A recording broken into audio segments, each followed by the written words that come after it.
Dive in. Where are you from? I know this time around I know nothing about the people I'm talking to. So, where are you from? I was born and raised in the Midwest. Okay. Chicago area. Okay. A place called Munster, Indiana, which is actually like Right over the border. right over the border. Yeah. Born in Gary, Indiana. Okay. Sorry, I'm getting eaten alive Yeah. maybe by ants or something. Yeah.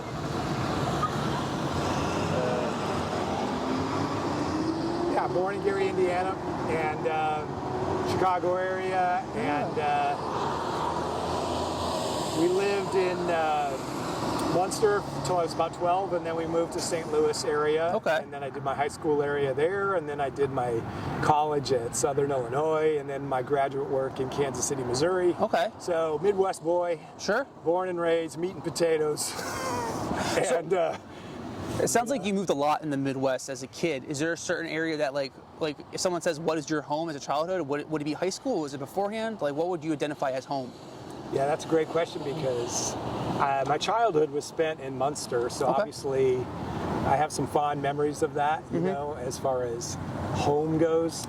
But then I moved out of there when I was 12 and really was a gypsy after that, you know what I mean? I mean, I just moved a lot after that, both for my work, school, and so I guess Munster would be the closest thing that I have to a home, although it's not a place I want to be buried. It's like That's fair enough. That's totally fair. I have no desire to be buried there. That's so funny.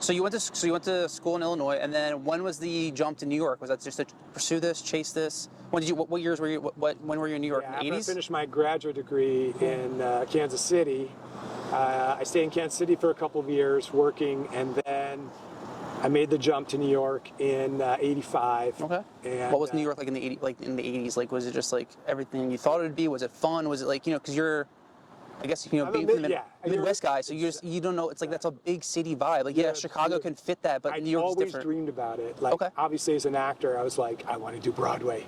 You know, I mean, I want to do New York, and I didn't have the guts to do it when I was 18. So I went to graduate school, stayed in school, and then got a degree, and then I was just Not dumb thing. dying to go. I was just like, I got to go now.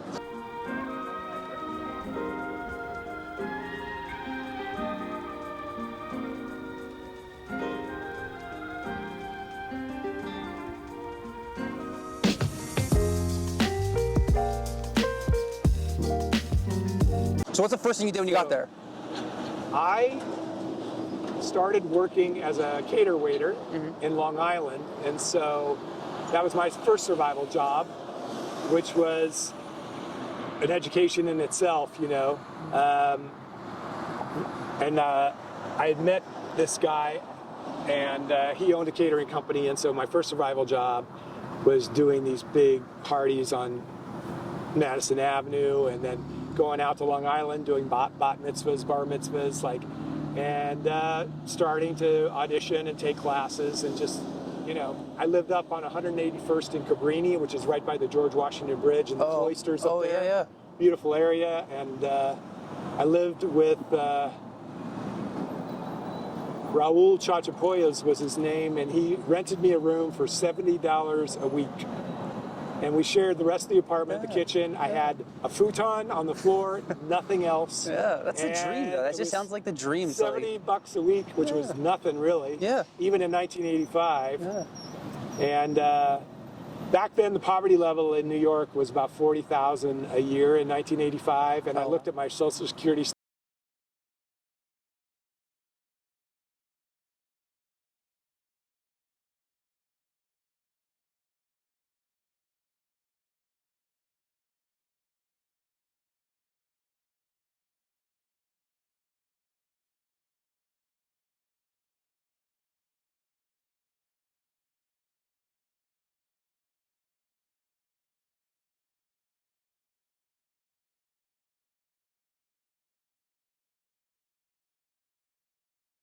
But I did get on the soap opera Guiding Light for a year, and I did that for a year. I did some karaoke videos, which I'm not proud to say are still in the bars from like the 1980s. That's so funny. I did a lot of auditioning, and I enjoyed it. You know, New York was incredible because it tests you on so many levels. It tests you on your fortitude and your determination to live there. It opens your mind to culture and people from all over the world. Yeah, you can get walk down the street and get every cuisine. Midwest boy like me got to meet and become friends with and become exposed to people from all walks of life, which I think opens your mindset. You know what I mean? It makes you a different person.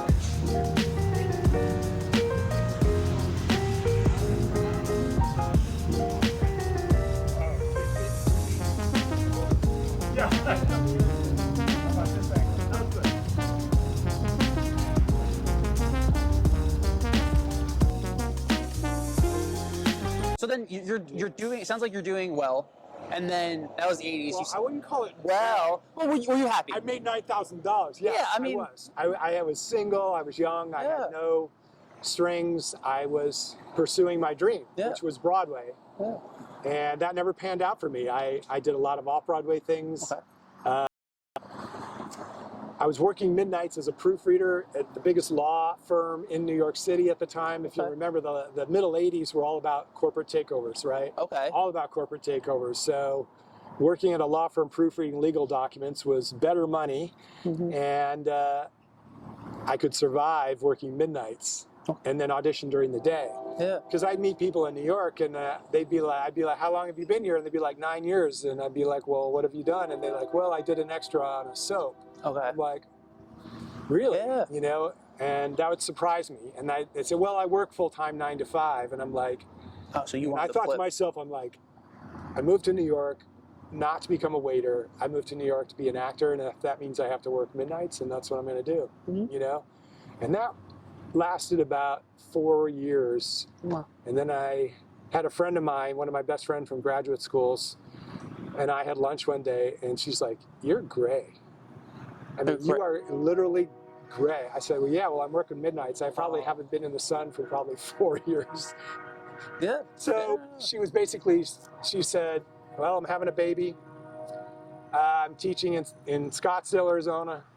I'm having a baby. Why don't you just take a break and come out and take my classes for the, my maternity leave. What year was that? This is 1990. 1990, okay. Yeah, and then I did it.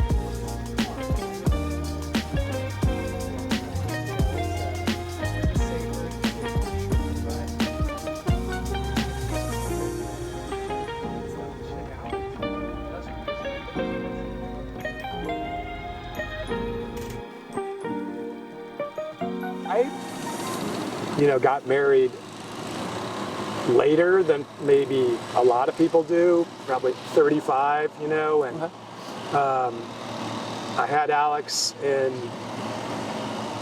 1997 at the height of running a Shakespeare company that I founded here. And so, I brought her to every set that I was ever on. I took her to school with me when I started teaching community college and high school and then university level. So I brought her everywhere to sort of show her, what it takes. Yeah. And I think, you'd have to ask her, but I think she loved it. I think she loved watching and seeing how art is created and the people that are part of it, the diversity of people that you become exposed to, how they're the greatest people in the world, in my opinion. Yeah. I mean, they're smart, they're intelligent, they're emotionally available, they're, and they're from all walks of life and orientations. And what a better education for a young child than just to see these people and how they work together collaboratively, right? Like, what we do as an industry is about collaboration and empathy, and like those two skills right there, I think she learned at a very early age, what it takes to put a huge project on and then do it collaboratively. Yeah, sleep, and work as a team, not sleep. And work ethic and just, all of those things that go into it.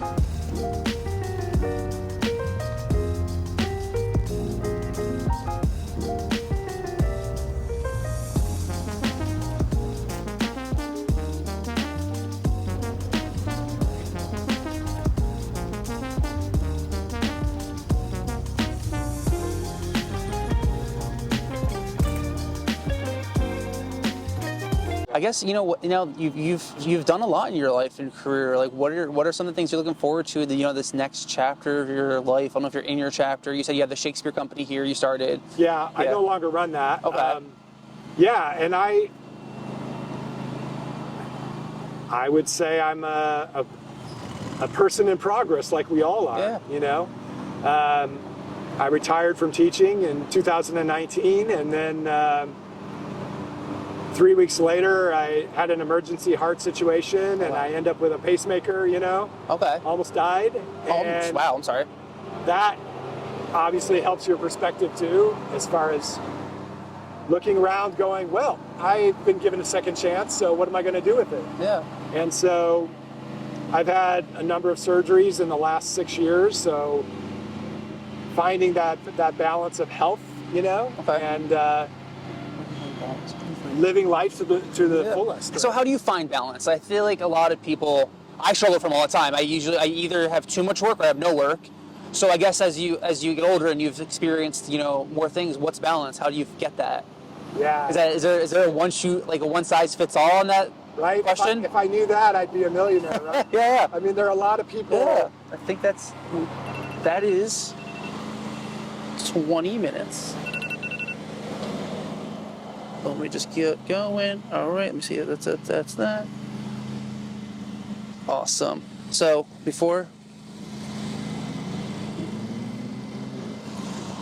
that was 20 minutes. I guess finish your balance thing. It's like, okay. What's the? You'd be a millionaire, but obviously it's different for every person, right? I mean, they kind of have to find that journey on their own, For me, balance, of course, is about not just work. When I was younger, it was all about work, quite frankly, right? Yeah, absolutely. That was it. That was all I was interested in, and not interested in serious relationships. I was driven. I was that was my goal, right? And and then when you get married and you have a family, obviously now you're balancing work and family, and then and then having a paycheck every 2 weeks. You become a teacher, right, full time, which then is a career, and you're balancing a career, but then you still want to be a professional artist in your own right, which I did, right? Still acting, still doing fight, choreographer, directing, producing theater, artistic director of a Shakespeare Company. So now you're balancing family, professional work, and teaching. Yeah. And then you get older. And now, because when you're younger, you're immortal. Yeah, so you don't ever. Eating right, God. Caring about your health. Yeah. Sleeping, none of that, right? I mean, you just don't care about it. And then you get older and you're 40s, 50s, and now all of a sudden you're the balance becomes about mental health. Okay. At least for me, it became much more about my mental health and making choices that were about that first. Really making sure my mental health was in a place that would allow me longevity Okay. in my second chapter, right? I see, Like, yeah. You know, so you start making choices that are, you know, healthier eating and exercising more, and you know, and now I'm in my 60s, and there's a great adage, whatever you want to call it, out there about after 50, you're either in growth mode or you're in decay mode. Okay. And if you look around most of our country, you'll see a lot of people over 50 in decay mode. Mentally and health-wise and weight and just, you know, and you have to fool your body into being in the growth mode when you meet middle age. You know, it takes a lot of work to kind of fool your body into thinking, nah, you're not decaying, you're in growth mode, dude. Yeah. And that to me is where the balance comes in, you know, and it's a joyful journey, because if you don't have your health, none of the other shit matters. I mean, let's be honest. It's true. Absolutely. You know? Then on that note, thanks, Randy. That's 20 minutes, and on balance, and take care of yourself. Thank you for taking the time.